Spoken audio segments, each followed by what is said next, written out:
It's the 60 Go podcast presented by Men's Sports. Joining me is Damien Seabolt. Seabs, how are you, mate? Good, mate. Now, the Roosters 2023, they made the finals. They won a finals game. Was it a successful year? No. Nowhere near it. I think everyone at the start of the year had the Roosters as a potential premiership winner, grand finalist, bare minimum top four. The squad that they had, anything less than top four was not a good year at all. They finished on the exact same points as the Raiders. And when you look at that, the Raiders, like, it's actually a colossal failure by the Roosters. They're not much better than the Raiders. No, mate, that's exactly right. I think, while we'll admit that there was teams that had poor seasons, Cowboys, Parramatta, Rabbits all spring to mind, they didn't make the 8, but I would almost argue that the Roosters season was more disappointing than those three teams I named. They lost 8 out of 11 at one stage, the Roosters. Like, that's unheard of for this Roosters team under Trent Robinson. And it all started from the very first game, didn't it? They come out of the blocks against the Dolphins and just got literally wiped off the park. I think a little bit of arrogance might have slipped in there. I do believe that they lobbed thinking, okay, well, we got the Dolphins. It's their first game.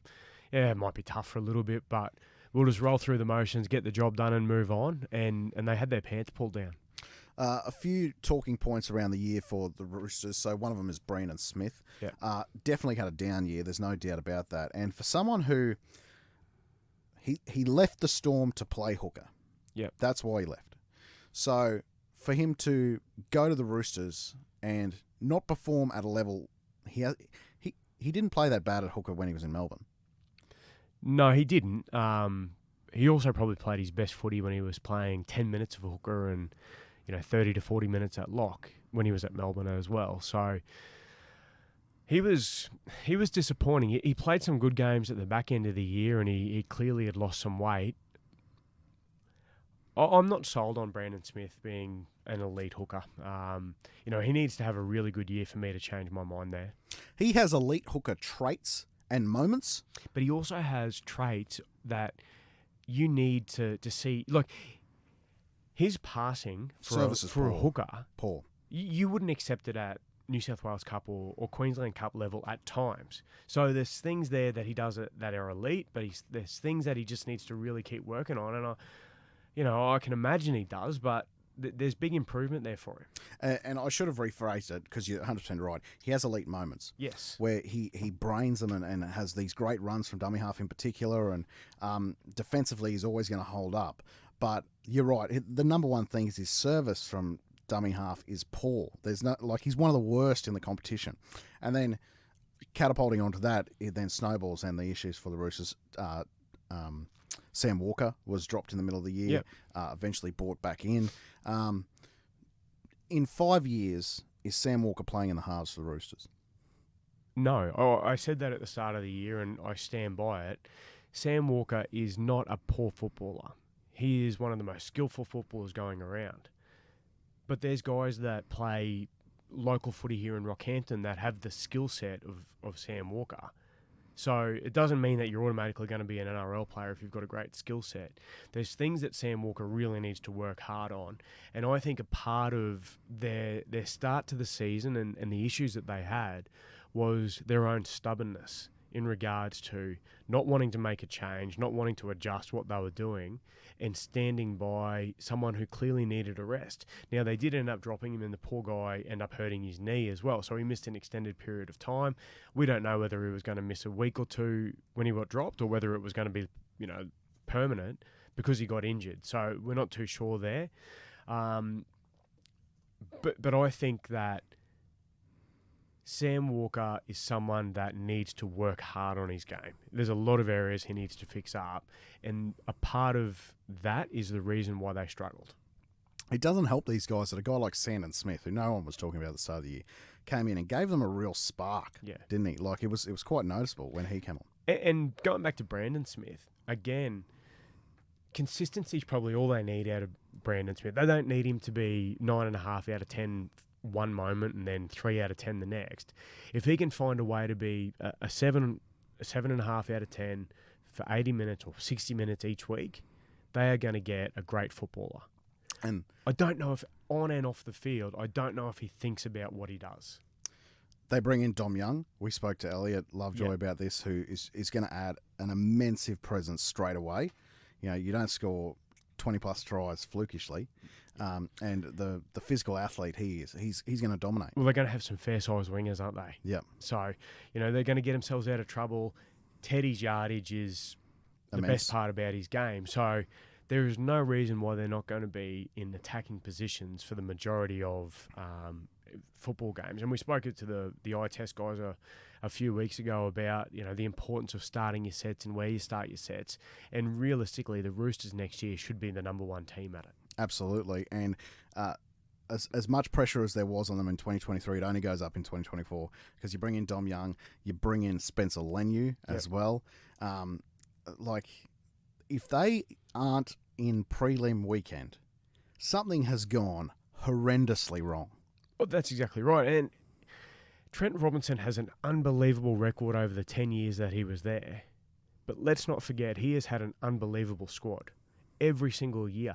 Even the year, I think it was about 3 years ago, where the perception was that they had lost half their squad to injury. Well, the guys that they were bringing in were elite NRL players. They have depth. They've got class. So there's no excuses. In my mind, anything less than top four is a failure. Absolute failure. And like, they should be on the second line of betting, apart from Penrith, to win the grand final. They should be, and I think they were last year. Yeah. At time, I think they may have even got to a point just before round one Their favourite. where they were the favourite for the comp. Yeah. Yeah. Lindsay Collins was a bright spot for them this year. He's turned himself from fringe origin player, like really good NRL player, fringe origin player, to first one pick for Queensland, one of the first pick for Australia, absolute one of the dominant front rowers of the game. Yeah, he is. Yeah, his back end of the year after Origin, where you could say you could make excuses for him if he fell away, he got better. Yeah. He got better and better and better as the year went on. So, you know, if they can get that Lindsay Collins again, they've still got Wahira Hargraves, which is that enforcer and, you know, someone that has the attacking team having a look in the defensive line. Where is he? Because he's going to get out of the line. He's going to hit you. And it probably is going to be late or high, but he's going to get you. So they've got those attributes. They've got a good back row. They've got a good hooker. They've got outside backs. All the pieces are there. They've got Joey Manu, who, you know, he probably didn't have his best year either. Everyone was jumping up and down wanting to give it to Teddy. Well, yeah, Teddy wasn't elite Teddy, but Teddy was still very good. Manu was off as well. Yeah. They have elite forwards across the park. Yeah. Nat Butcher, I think, is an elite forward. And so they plug and play these guys in, and it's very crucial that they brought in Leniu, because now Jarryd Hargraves goes to your third or fourth best front rower, which is at this stage of his career where he should be, but it's where he can thrive. And they only need 25, 30 minutes out of him. Yeah. And if you're going to get a good 25, 30 minutes out of him, and he can, with the squad that they've got, they can afford to give him a spell every 5-6 games. Yeah. You know, I don't know if they will, but they could do that. They can lighten his load a little bit during the year. But you think of this. I'm going to name some players. James Tedesco, Joey Manu, Luke Keary, Wahira Hargraves, Brandon Smith, Lindsay Collins. So, and that's without even me thinking hard about who's in the squad. Then they're bringing in Dom Young. They are elite footballers. At any team, they would be in the top 2 or 3 players in their squad. They've got them all at their disposal at the Roosters. And, you know, if they don't, like you said, if they're not sitting there prelim weekend with a chance to make the grand final, something's not right. Is it fair to say that apart from Penrith, they could have an argument to say that they have the second best forward pack in the comp? I think the Roosters have the best squad in the comp. Yep. Even before the couple of changes and things being tinkered with this year. As far as their 30 players, they've got the most elite players within that squad out of any other team, even more than Penrith. It's what they do with them. Yeah. And a lot of these guys who come through and played a few games this year, they're going to be more experience ready to go for this year. A guy like Connor Watson comes back as well, which is a huge asset, Connor Watson. When he was playing at Newcastle last year, 2022, he was immense for them. Yeah, no, he goes very good. Tupanua as well. He missed a big chunk of the year with his knee injury, so he'll bring something because he's an excellent back rower. Realistically, there should be a lot of improvement there. It'll be interesting to see how they start the year. Now, they've got Brisbane over at in Vegas round 1. That is going to determine I know it's round 1 and anything can happen, and you listen to the coaches talk about that Vegas game and they're saying it's only worth 2 points, and there's a lot of travel. Logistically, things are going to be tough for them. I'm fascinated by that Roosters-Brisbane game because it's going to tell me a lot about where I think those two teams are heading next year. Not only that, Roosters are notoriously slow starters. They can't afford to do that. Listen to this. So they've got Broncos in Vegas. Yep. Then they're at Manly. Then they verse South, which is always a huge game. Yep. Then they verse Penrith. There's no mucking around there. So if they win that first game against Brisbane, I can see them sitting maybe 3 from 4. Yeah. Even if it's 3 from 5, season set up, away they go. They lose that first game, all of a sudden pressure builds. The noise starts immediately. I think 2 out of 4 there is a good start. Oh, they're good teams that they're playing. Yeah. Like 2 out of 4, you can build from there. Anything less, you're like, what are we doing here? Yeah, we're in trouble. Yeah. So I expect them to be fully fledged into the top 4 next year, probably in a grand final. I'm going to ask you a question. Yep. If they are not, yep, are there ever going to be conversations around what's Trent Robinson doing? There has to be. There has to be. You cannot have one of the most talented squads and, let's be honest, limp into the 8. And then it's been 2 years in a row where they've done it. And then next year, I'm fairly confident saying they've got the most talented squad. Yeah, I think they do, definitely. So, a lot of them in their prime, and this is a big thing too. It's his squad. Like, he's been there for a long time now. Like, it's not like he's come in and taken over this squad. These are the players he wants. It's 10 years of being built. That's right. And I'm not saying that 10 other clubs wouldn't line up to have Trent Robinson, because I'm sure they would. Oh, of course. Yeah, I'm not saying that at all. But you think about a guy, I'm going to put this out there to the universe. Let's say they don't make the top 4. Wayne Bennett's off contract. I can't see too many teams going there.